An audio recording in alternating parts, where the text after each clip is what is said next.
Welcome back to the program, ladies and gentlemen. And everybody who helped us out with the phone call segment of the show receives both these Late Night with David Letterman sponges and also the Late Night with David Letterman facial blotters. And I understand we have a new shipment of the facial blotters in, ladies and gentlemen. So there you are. Aside from being one of the best talk show guests ever, my first guest tonight was a writer and a performer on your show of shows. This gentleman created the Dick Van Dyke Show. And he has also directed such films as Oh God, The Jerk, and Dead Men Don't Wear Plaid. It's a pleasure now to welcome Mr. Carl Reiner.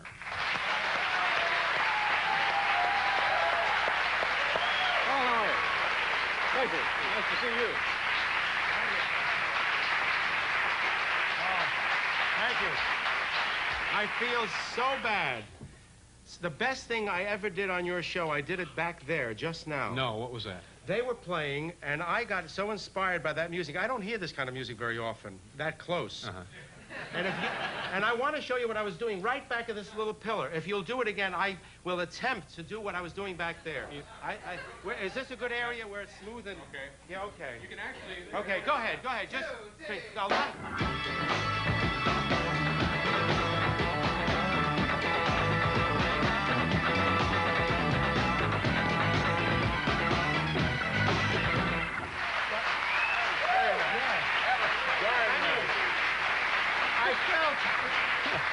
I knew how good it was, and I felt so bad wasting it back there. Yeah. You know, yes. The nice thing... The nice thing about that is not everybody can do that and look good, you know. That's the real trick. And another thing, first of all, I am a very big fan of yours. Steve Martin is a very big fan of yours, and he asked me to ask you whether you consider the monologue stupid animal tricks. See, now that's what he asked me to ask you about. I don't know what that means. But why I'm interested in this show is that I love it. I always watch the Carson show in bed, and then see how I'm breathing? Yeah. 10 years ago, I wouldn't be breathing. Well, that was strenuous work. No, but it's interesting. I see your monologue. I see the little fooling around. The first guest, around this time, I fall asleep. No. So I have very rarely, I never seen most of your show. About this time. No. No, and it's wonderful to be able to you know, to see somebody you like and see what you do after. No, I wasn't. It just occurred to me. I see much of your show. Speaking of that, let me ask you about this introduction. I always like to clarify the introduction. Yes. One of the best talk show guests ever. Was there a competition recently? No, I think that started because Johnny Carson said once that I was one of the people you like to have on because I'm like a self-starter. Mm-hmm. If you, God forbid, should have a heart attack and die right here, I will keep the show moving. And I'll make it, because I'm a producer, I'll make it exciting. I'll say, get a doctor quickly, move him out. And they won't know you're dead. I'll just sit here and do the show. So, I mean, I'm to be trusted. Yeah, that's very reassuring that you can say that. Right. Yeah. And if I die, I hope you'll do the same for me. I would, well... Keep the show moving. I don't want... I would... Another thing is I'm going to try something. You see, we're sitting... We're not really either. It's very strange. A little awkward. I don't think it's ever been done. I do try things. On the Carson show one night, I tried the two of us just staring at the audience for as long, without saying, we looked for about 2.5 minutes without saying a word, hoping people would say, hey, May, come in here. These guys are not going to talk. Yeah. We did it for about 3 minutes, and he lost heart, but we did get laughs. This has never been done before. Oh, this is great. I'm excited about something that's never been done before. Never been done before. Okay. This is the way we usually interview Merv, McDouglas. It's always this. Merv is back there, by the way, in case I die of a heart attack. Merv will come right up. Believe me, you won't need him. I'll carry on. Merv, you don't have... But nobody has ever interviewed in the direction, this direction. You're getting that? Watch what I mean. Take this away. Take this away. I don't think anybody... Now let's continue. We should conduct exactly the interview you were going to conduct, but I'll be here. Okay. And you'll have to get up a little.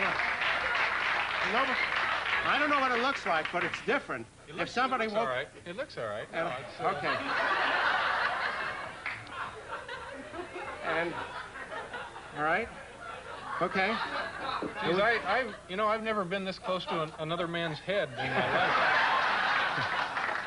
This is strange, isn't it? You might get to like it. Yeah, it's, Now, well, don't now.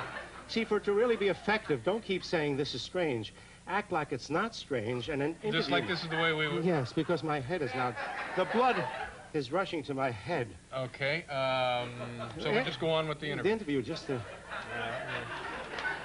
Have you ever given blood before, Carl? Now that's no, see, the I reason feel I'm better. doing this is because in the interest of staying alive, the blood was rushing to my head and I was starting to black out. So, but I think this is still a good, is this a good All right. camera No, position? this is fine with me. Okay, This go ahead. is fine. Well, and it's more the way I feel at night watching the show anyway, so Yeah. it's good. All right, now... And if my hand goes out of the frame, I'm married. Okay. Okay, now, Yes. now tell me about creating... Now, what do I look at exactly here on this? Well, I mean, look at the back of my head. All right. Now let's talk about your hairpiece. You're not wearing it tonight, are you? No, because I'm not self-conscious about the fact I'm bald. I'm rather proud of the fact that I was the first man to shave my head. I have a full head of hair, but somebody once told me bald men are sexier, and so I shaved my head hoping that women would flock to me. I'm waiting. Hasn't happened. So as yet the results on that experiment are No. not conclusive. Okay. The man with two brains. Oh, you didn't ask me what my next picture was. Oh, I'm sorry. Oh. In this position, you don't hear as well as you might. Yeah. Let me. You hear things that are not being asked. Okay, I'll tell you what. Let's. Why don't you just? Yes. Why don't you just stay right there, and we're going to go away for a commercial. Okay. We'll be back with. When I come back, I will be in a different position. Oh, not all right. Not the regular position.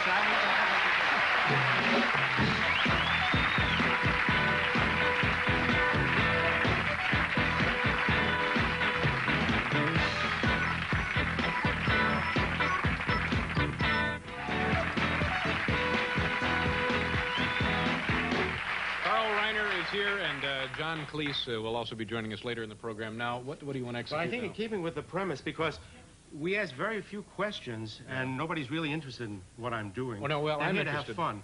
So I think the questions work best in those strange positions. Let me try getting on your shoulders. Can you hold me? Yeah. Can you hold me? Now. Okay. Now. Okay. All right. Yes. Well, ask the question so they'll know what we're doing. It only becomes funny if we act. No, one shot doesn't make it. You can cut that out. Now, you've done this before, haven't you? No, I've never been on anybody's shoulders before. No. Oh, What were you going to ask? I was going to ask you about when you created the Dick Van Dyke Show. You know, I'm losing feeling in the left side of my body. I'll tell you. Why, I oughta... No. Let's be a little more authentic. I'll sit on a chair. All right. Okay. Sit up there. This way. I feel a lot more venerable up here. Now, these are... Well, no, the thing is, you really did this yourself by you calling me a legend. That's right. This makes you feel more like a legend. You're on a throne. You're above everybody else. So we might as well do it from here. Yes. All right. Now, you actually have you are the first person to assume these three positions on the show. Right. All right. Now, back And by the way, in the last segment, it's a little later, and we can go into the sexual positions, which... Go into the what did you say? Sexual positions, which we won't do that. When everybody's asleep. Yes. Now, tell me about creating the Dick Van Dyke Show. You were actually going to be the star of that, weren't you? You know, yes, I was. And they found out I was not as good as Dick Van Dyke was going to be, and there was no chance. I've said this so many times that I bore myself, and the Dick Van Dyke Show was, as you know, like myself, a legend. I only deal, Sid Caesar is a legend. I only deal with legends, which suggests that if you stay on long enough and keep these clips, you too will be a legend. That's right. Because now, how long do you think that would take for us to stay on and be a legend with these? Oh, no more than 30, 40 years, the way you're going. I mean, no, because he's very good. He's wonderful, but every year he adds 3 new viewers. who will never leave him. No, I mean, he is, but it takes time because he is so clever. It becomes, it's a little difficult to be aware how good you are because you are subtle and funny and you're brilliant. But it's going to take time. And I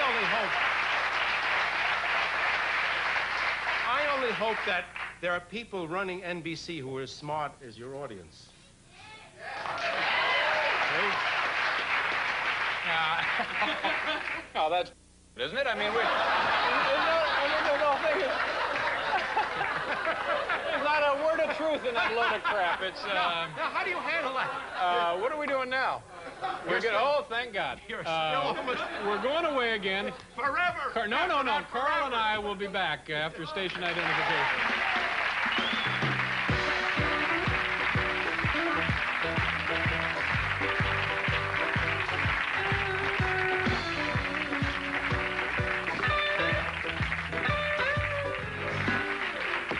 Thank you very much. Carl Reiner is here. John Cleese will be joining us, and tomorrow night Ron Luciano, former Major League umpire, will be here. He'll be sitting on me also. And screenwriter Marshall Brickman. You know Marshall Brickman? I know him very well. He used to be a writer on the Carson Show. I met him when he was a young writer. And he will be here tomorrow night. Person. Yes, sir. And you've taken your shoes off now. What's next? Well, I just did that because in the keeping with the premise of everything be a little different tonight. That's right. No guest has ever kept his shoes on here, hoping they will get shine, but they won't. I know that. No. but I mean, they're just there, and I'll take them when I go home. They're just there. You don't have to do anything about them. Those are nice. Yeah, they're there. It's different. We want to be different. Yeah. Now, how far have you gone undressing? Just not that you have to undress now, but on television in America, how naked have I? Yeah. The most naked I've ever been was when I went to a friend's house. Millie Schoenbaum was her name, and she said as I walked through the door of a Bronx apartment 35 years ago or 30 years ago, she said very loud across the room, and there were about 30 people sitting around. She meant to say, "Take your coat off," and she says, "Take your clothes off." And in 30 seconds, I was down to just underwear. It was a winter day. I took my overcoat. Yeah. But everybody heard it said, "Take your clothes off, Carl." That's as most naked as I've been in front of other humans. Yeah, but nothing on television. Then. Not even at home with my wife. She's never seen me. I refuse. I admire a man who sticks to his principles like that. Well, I believe don't take your clothes unless you can get a big laugh. And I know I can't get a big laugh with my clothes on. No, because I'm very exciting. People get so interested. They stare and they don't laugh. And I'm a comedian, basically. If I take my clothes off, I want to laugh. Now, I don't want adulation. I don't want applause. I want laughter. So I leave my clothes on. Now, how far would you go right now, though, if you had to? If somebody said...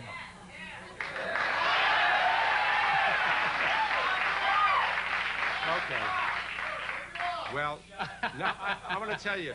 I'll tell you my problem. If I took my clothes, taking my clothes out, I'd get it off in 30 seconds, really, because I was in a Broadway show, 17 changes, and I made some in 30 seconds, from marine outfit to tux and top hat. Did you bring your marine outfit? No. But I'm going to catch a plane back to California.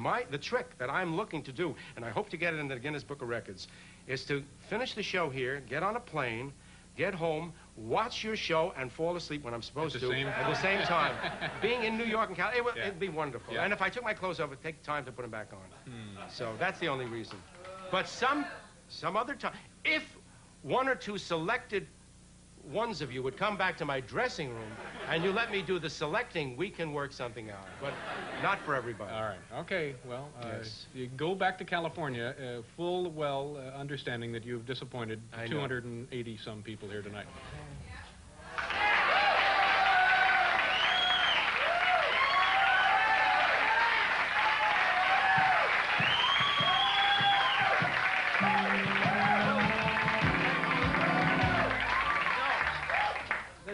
Stuck. A young lady... No, the zipper got stuck. I'm sorry. I would have. Phoning the authorities before you know it. No, you know, as a matter of fact, I'll tell you the absolute truth. I'm the heaviest I've ever been in my whole life. And I am going to take my clothes off on your show. And I will not take them off on any other show before I take them off on your show. All right. But I want to get back to 175 pounds. I'm 187 now. When you drop 175, those pounds, I will be here.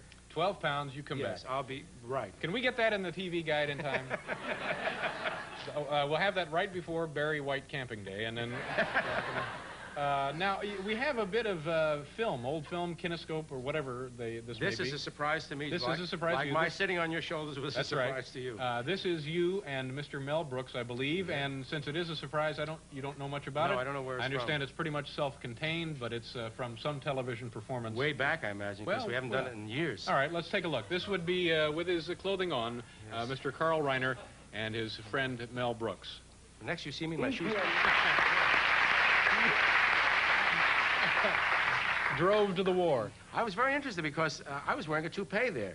See, that was my hair up to here, but that was dark, and the rest was a dark... You're still a very good-looking man, but you two guys together, very stunning appearance. I mean, no. Yeah, Mel is better looking than I remembered. Mel looks... he looks very good, and you look very good. He must have been good-looking. He got Anne Bancroft to marry him. She must have seen something in him that I didn't. Because I had my chances with him, I just never bothered. What was that from? Do you have any recollection? I think it was a Timex special. Johnny Carson was the host. I think Joyce Brothers was on in a sketch, and Buddy Hackett. Somebody mentioned the fact backstage. I did know the show was from, but I didn't know what we did, and I would never remember any of those jokes. Do you remember roughly how long ago that was? Oh, before Mel was a big hit, before Blazing Saddles, before the producers, I think. Yeah. It would have been the 50s. No, early, about 61 or 2, imagine. Yeah. It's very nice. Thank you. Pleasure meeting you, sir. I don't think we've ever actually met. Yes, we see that? How an important person, would remember him, and he was not that important. Mary Tyler Moore show. You were on the Mary Tyler. I was a guest star on the first show. That's you right. were there. That's right. I heard you, and I said, that man is really funny. Yeah. And you never said that about me. Well, no, they came around before the show, and they said, Carl would like you to stay away. We've been holding hands a little longer than is necessary. I'm beginning to want... It ain't that bad. Thank you very much. Carl Reiner, ladies and gentlemen. Thank you. Come back again, Carl. We'll be right back with John Cleese after this. Thank you, folks.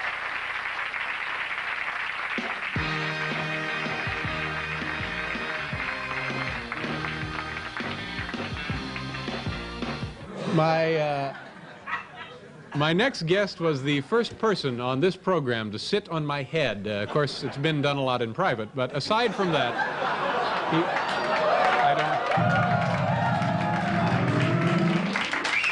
that was an unfortunate slip. Now, aside from that, this gentleman is a talented actor, a writer, and a director. His latest film, which I saw this morning, is a wonderfully funny bit of work. He co-wrote and directed it.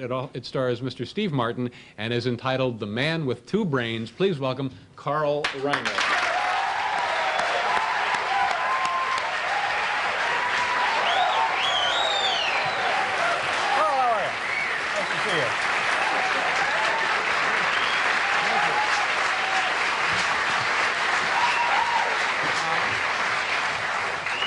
That Bob Godwin, yes, sir. Yes. He blew something, didn't he, on poor old Bert?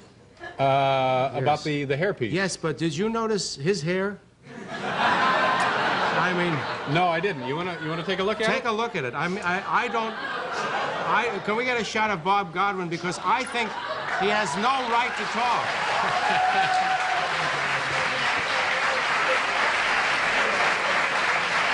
Where is Bob Godwin? There he is. Now turn sideways, Bob. Turn sideways. Turn sideways. Better a good-looking toupee that blows off than a silly-looking haircut. And I'd like to meet that other fellow because I think it's very important. He's a big fan of the Van Dyke Show. Yep. I would like to give him the thrill of meeting the creator of the Dick Van Dyke Show. It'll be very good for him. All right. I shake his hand. You want to do that now? All right.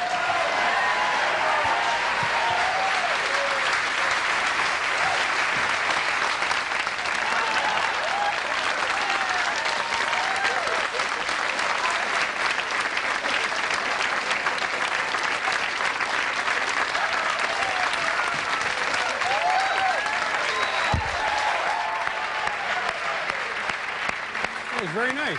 Oh, just what a thrill he got. Yep. I could feel him. He came all the way from Easton, Pennsylvania. Was it Dan Reeves? Was that your name? Reese. Nice to see you again, Dan. That was very nice of you. Oh, that's what I do. Is there any Is there anything else you want to cover in the studio before we get into... No. But, you know, did you see me on the Carson show last Friday? No. You don't, you're busy working. Well, I talked to Carson, and I admitted to him that I sat on your head. And I felt, I told him, I said, there was a great guilt. I felt I was cheating on him. You see, I've been on the show so many times. We're friends. I know him. Right. And I figured if I was going to sit on anybody's head, it should be somebody I knew better and cared about. Yeah. I mean, I like you, but I really love that. He's a wonderful guy. Yeah. And I felt like I cheated on my wife. Now, how did he... He was hurt. His eyes went down. So I sat below his desk just to make him feel that I sit in a strange place for him, too. Yeah, but between you and me, that's not as good as sitting on your head. As a matter of fact, if the truth be told, he's not strong enough to hold me anymore. He's getting on. I knew when I got up there, you would hold me and I wouldn't fall over. Yeah, But don't let him know that. Well, geez, that's interesting. Now, do you have sat on anybody else's? No. Oh, Yeah. Once I sat on your head, it's your head from now on. That's it. I consider this... If I'm going to sit on anybody's head, it's going to be yours. Thank you very much, Carl. I appreciate it. And that's just the kind of guy you are. That's I know right. I saw your film this morning. It's amazingly funny. And thank you. And you directed it and wrote it? I don't like you saying amazingly. I'm supposed to do funny things. I'm sorry. Okay? Yeah, that's... Yeah, but no, I know exactly what you're saying. Because, no, really, I'm here to plug. There's no question about it.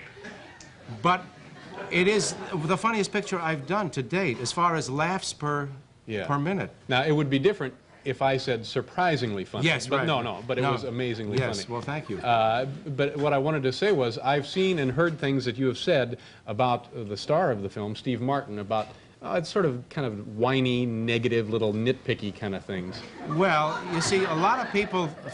I worked many years with him, and in the first couple of pictures I did with him, it was, I don't know, you don't like to knock people, so I would always say nice, pleasant things about him. But now it's the third picture, and the truth has to come out. I don't like lying. I was not saying that he was really a nice guy. I would say he's very pleasant. We had a nice time.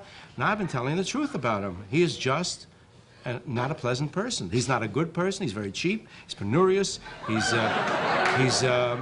Penurious? He doesn't own a second change of underwear. He doesn't own it. You showed new socks today? I have new socks. Yeah, he doesn't own socks. He borrows other people's socks. He steals. He's been to my house many times. He takes things. And the only reason I know is I go to his house and I say, I got one just like that. Wait a minute, is that mine? Yeah. I mean, he's that kind of guy. Ooh. He badmouths. He hasn't ever done an original joke. Every one of the jokes is stolen from old friends who are not working anymore because he's stolen their whole act. Wow. I mean, he's just not a good person. Now, you see how everybody's attentive now? We really like to hear bad things about anybody, whether it's a lie or not. Yeah. Wouldn't you rather hear bad things about somebody than good things? Of course. Much more interesting. Whole newspapers are built on that premise. Yeah. So now I'm confused. None of that was true, or it was all true? None of it was true. Oh, darn. But it was all true. All right, well, I tell you what, while we ponder the duplicity of that, whatever that means, we're coming back. Carl Reiner will be sitting on my head just minutes from now, ladies and gentlemen. So, hang on a second.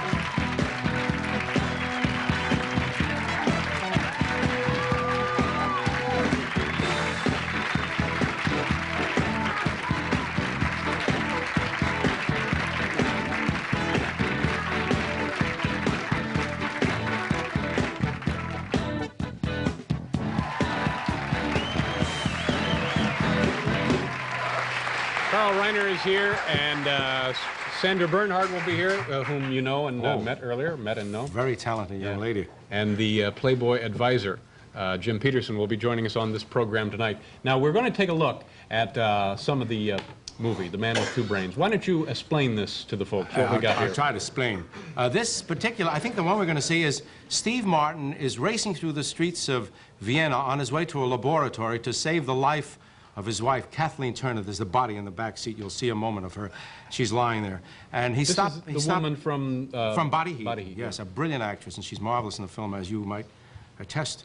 The cop stopped him because he's going too fast, but he's got to get to the laboratory to save her life. And this is the moment, I think, where the policeman stop him in Vienna. All right. From the motion picture, The Man with Two Brains, soon to be released, I understand. Friday.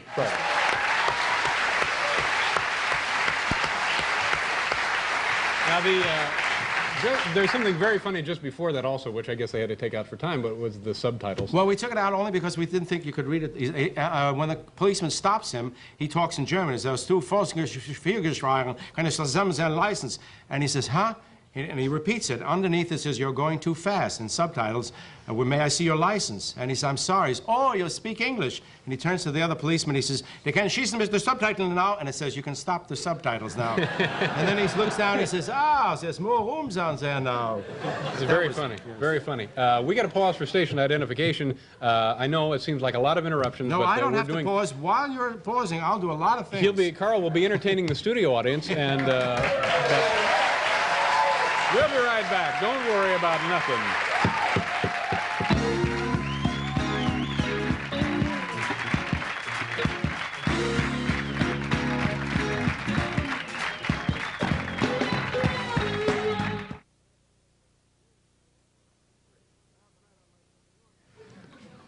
Well, tonight on Late Night, viewer mail, Robert Klein and the president of the Chad Everett Fan Club. And if you've never seen the world's largest vase, this is your last chance before it leaves on its European tour.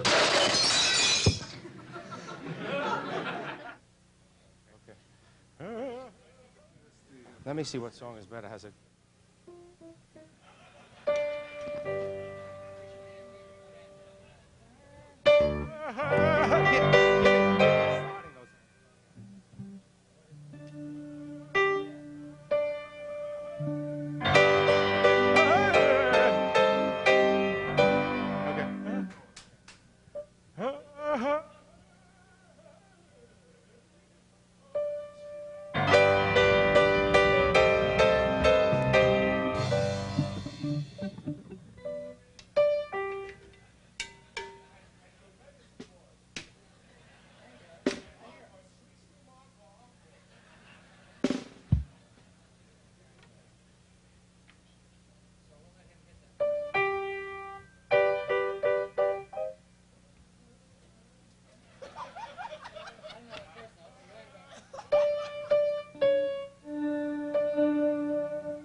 To sing more for you, but that was oh, thank you.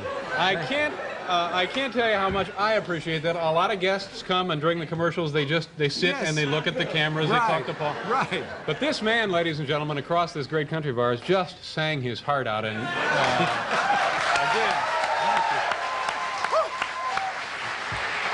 gosh, that was nice. Very nice. And it's interesting, you don't get a nickel more for doing it, but it's just... No. I was happy to just meet your two guests out in the audience tonight. What a decent human being and you to are. sing 4 songs like that is very impressive work. Let me ask you about before you were singing, we saw the drunk test. Yes. Now, when you were writing early in your television days, yes. And you would come up with a sketch for a particular show, do any of those have a way of finding a place in movies that you're doing now? The sketches, no, but the training comes in. Yeah. You do get to know, as you live life, you get to know many tricks of the trade, they call it, and every form of comedy. And certain things resurface, and they resurface differently. As in music, how many notes are there? 9 notes, 8 notes, something like that. Right, 8, 9 notes. And it's the way you juxtapose them. Well, there are about 20 good jokes, 10 plots. And you do variations on the theme. There's basically... We are human beings with 2 legs, 2 arms, and we can just get angular a certain way. And now him doing a drunk test, that was something like it must have happened before. I am not making much sense, but after singing an aria like that, I mean, I just can't think of anything but my opera, you know.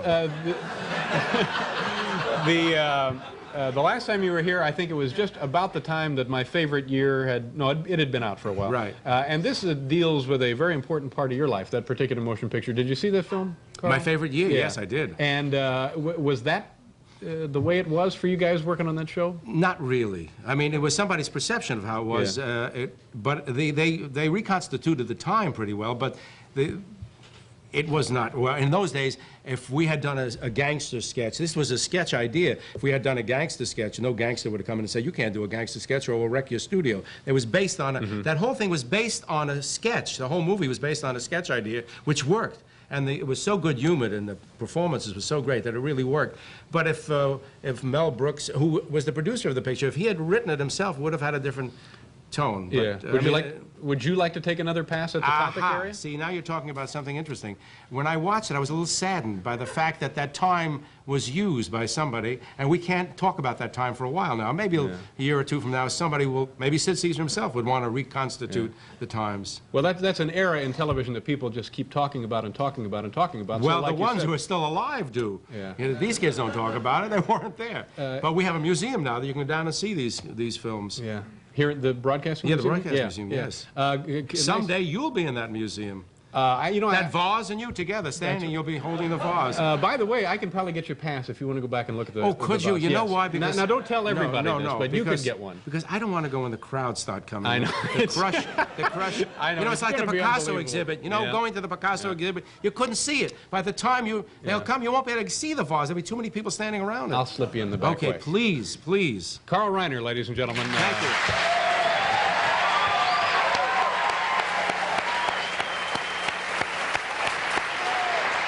Carl Reiner.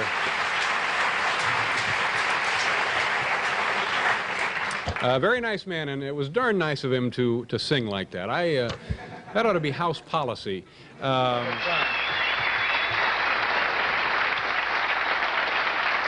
you, Robert. Right here? Right here? All week long, as North American television viewers are well aware, we have had the honor of housing the world's largest... we've had the honor of... now we're in real trouble.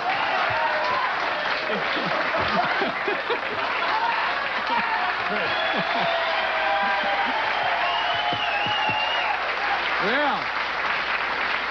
Had the honor of what? Well, we had the honor of what?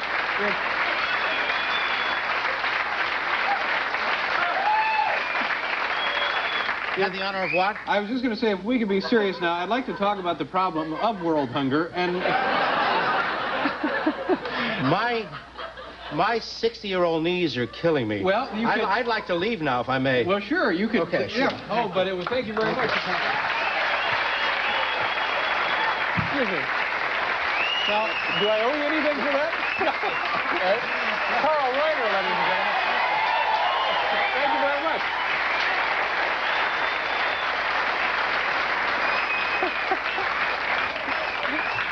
From time to time, I have a man drop by in a nicely pressed sport coat and sit on my head. It's one of the things that makes this country great, ladies and gentlemen.